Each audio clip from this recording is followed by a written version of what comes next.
PCC सभापति शरद पट्टनायक को नहीं बढ़िला दलीय कंदल। वरिष्ठ कांग्रेस नेता पंचानन कानूनगो विस्फोरक बयान शोचनीय पराजय पर पीसीसी सभापति इस्तीफा देदेबा उचित। से निजे शोचनीय भाव हारी, दल भी हारी। से जीति कथा अलगा थिला, तेणु पीसीसी सभापति इस्तीफा देबा कथा। मु जानिनी से इस्तीफा देइछंती ना नाही, जदि देइथिबे ताहले भल कथा।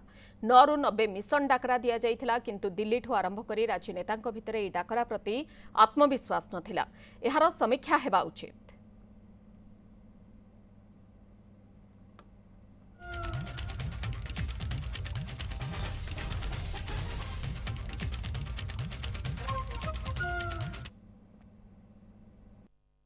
मो मतरे जेहेतु पीसी सभापति माने एथरक विपर्जय होईछि एवं पीसी सभापति निजे हारी जाइछन्ते शोचनीय भाव में से इस्तीफा देदेवा उचित।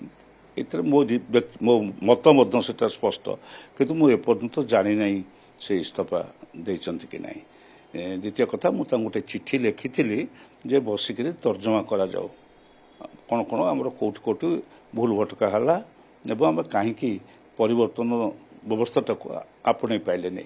सारा भारत वर्ष में परिवर्तन शो को कांग्रेस नहीं गला सांगे नहीं पारा। ओडिशा रे मध्य परिवर्तन शो को बीजेपी नहीं चलीगला, आमे कहीं नहीं पार्लु नहीं। ये संपर्क में गोटे तर्जमा आलोचना हवा दरकार।